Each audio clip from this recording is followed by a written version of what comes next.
everyone, and welcome to the last week of Grow Your Faith. I hope you're ready for an awesome adventure-packed week because we're going to sing some more songs, finish up our craft, and of course, learn a new Bible story. This week's Bible story is about the fruits of the spirits. I'm not sure if you've heard of them before, but they're not actually fruits, which is crazy. You think, oh, that's probably like a cantaloupe. But no, it's actually different characteristics that should help you live your life. So they include love, joy, peace, patience, kindness, goodness, faithfulness, and self-control. And there's a very catchy song we'll listen to a little bit later to help us learn those. But they actually help determine how you should act. So throughout your life, when you go to school, when you go to church, when you hang out with your family, you should be acting with the fruits of the spirits and always thinking about them. Are you showing others love and kindness? Do you have good self-control? Are you being faithful? Do you have goodness in your hearts? Those are all the questions you should be asking about the fruits of the spirits. Again, not actual fruits.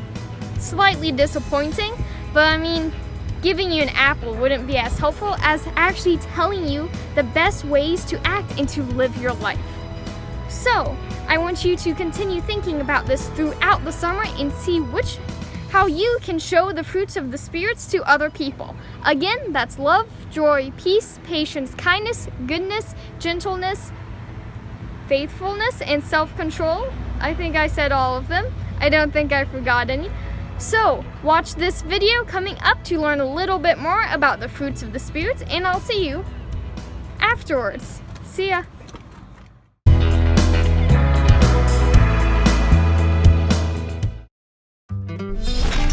Slapstick Theater, John's letter about love. This is John. Hey there. John was a disciple of Jesus. He heard Jesus' teaching Hiya. and saw how much Jesus loved people. Wow. John spent the rest of his life telling others about Jesus. John wrote letters to people who believed in Jesus to encourage them and teach them. In one of his letters, he wrote about real love. He said that we know what real love is because Jesus gave up his life for us, so we should do the same for others. If someone has enough money to live well and sees another in need but doesn't help, Sarah? how can God's love really be in that person? John said, let's not merely say that we love each other, but let's show our love for people through our actions.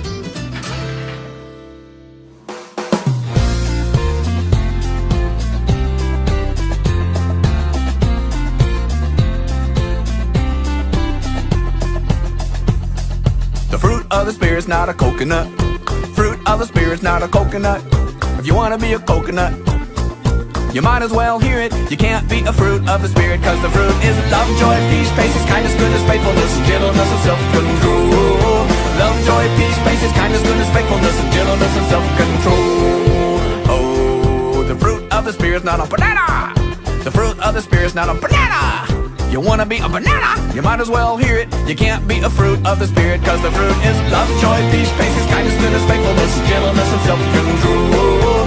Love, joy, peace, patience, kindness, goodness, faithfulness, and gentleness, and self-control. Oh, the fruit of the spirit's not a watermelon. The fruit of the spirit's not a watermelon. If you wanna be a watermelon, you might as well hear it. You can't be a fruit of the spirit, cause the fruit is love, joy, peace, patience, kindness, goodness, faithfulness, and gentleness, and self-control. Love, joy, peace, patience, kindness, goodness, faithfulness, and gentleness, and self-control. Oh, the fruit of the spirit's not a lemon. The fruit of the spirit's not a lemon. If you wanna be a lemon, you might as well hear it. You can't be a fruit of the spirit, cause the fruit is love, joy, peace, patience, kindness, goodness, faithfulness, and gentleness, and self-control. Love, joy, peace, patience, kindness, goodness, faithfulness, and gentleness, and self-control. Oh, the fruit of the spirit's not a cherry. The fruit of the spirit's not a cherry. If you wanna be a cherry, you might as well hear it. You can't be a fruit of the spirit, cause the fruit is love, joy, peace, patience, kindness, goodness, faithfulness, and gentleness, and self-control. Love, joy, peace, patience, kindness, goodness, faithfulness, and gentleness, and self-control.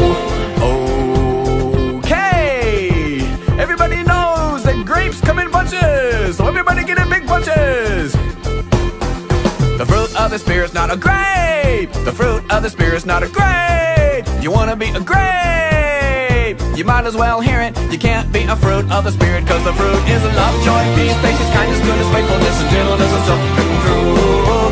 Love, joy, peace, patience, kindness, goodness, faithfulness, and gentleness, and self-control. The fruit is love, joy, peace, patience, kindness, goodness, faithfulness, and gentleness, and self-control. Love, joy, peace, patience, kindness, goodness, faithfulness, and gentleness, and self-control. Love, joy, peace, patience, kindness, goodness, faithfulness, and gentleness, and self-control. Love, joy, peace, patience, kindness, goodness, faithfulness, and gentleness, and self-control.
Hello everyone, welcome back for our final week of crafts during this season of growing in our faith. So for our last craft, we have Josie here again to help us, and in your kit you have a piece of paper and some flowers and some paint that came with a paintbrush as well. So this is the second part of our Fruit of the Spirits craft that we started last week with the frame. So we took our piece of paper and made sure that it would fit in the frame. Can you show them how the paper fits on the frame like that? We cut it down a little bit so that it fits. Okay. And then we're going to paint the flower and make stamps on the white paper.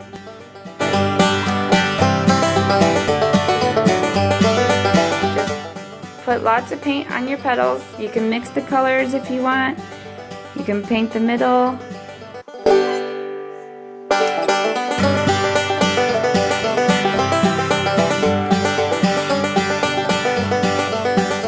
Okay, after it's all painted, then you make stamps on your paper with it. You can push the pedals down a little bit if you want.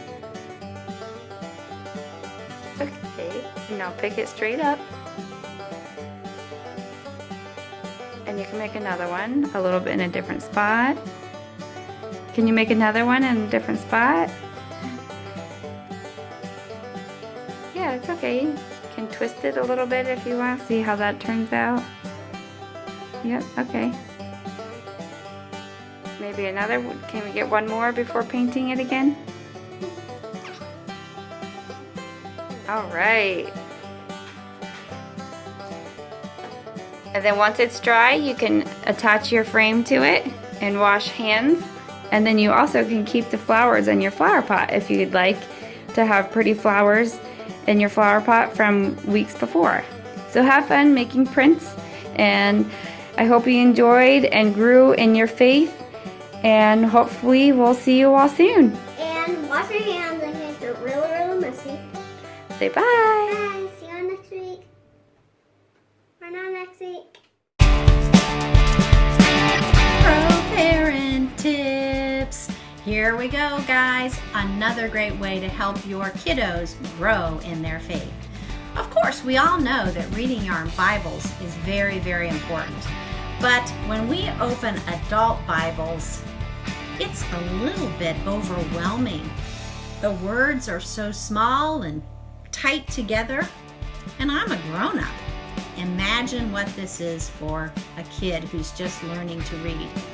There are so many options, though, to find Bibles that are perfect for kids. Let me show you just a couple of them here.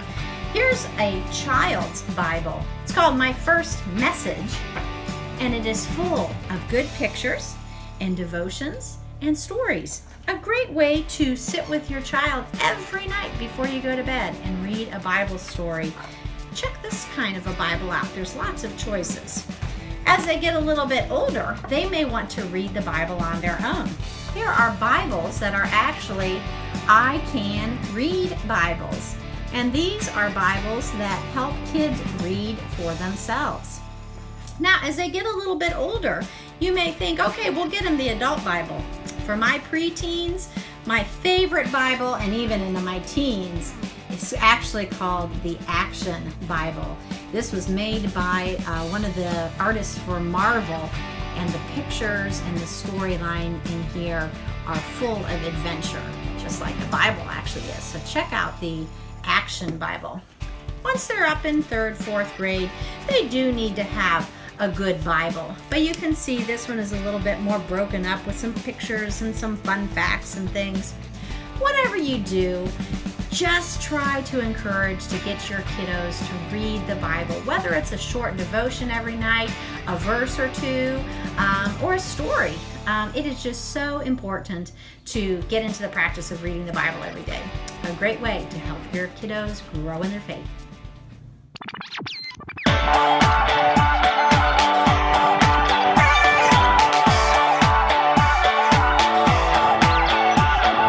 Come and go with me to my Father's house. Come and go with me to my Father's house. It's a big, big house with lots and lots of room. A big, big table with lots and lots of food. A big, big yard where we can play football. A big, big house. It's my Father's house.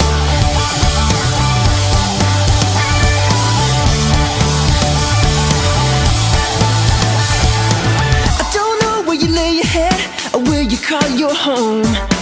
I don't know where you eat your meals or where you talk on the phone. I don't know if you got a cook, a butler or a maid.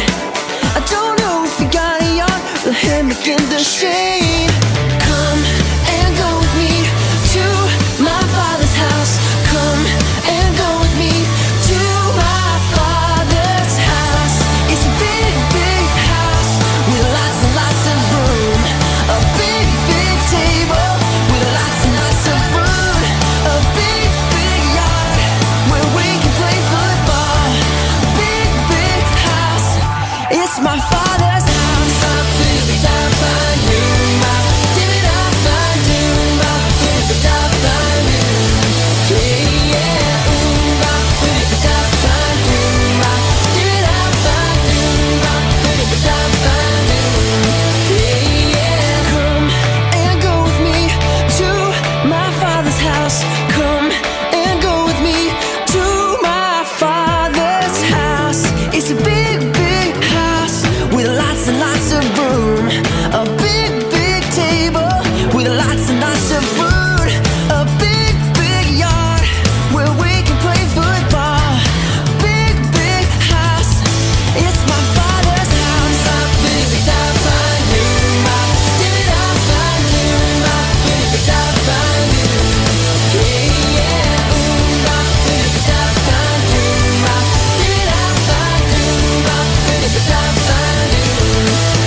such a great end of the series. I hope you guys had a great time learning to grow in your faith, because I had such a great time too. This is our last episode of the kids series for the season, I guess. We're not going to have any episodes coming out throughout the summer, but you can still, there will be several activities that New Way is holding for families and for kids specifically. And of course, there's still online church service and in person. So we hope to see you at one of those 3 different options. And once again, we hope that you have a great summer, and thanks for watching all of our videos. Thank you. Bye.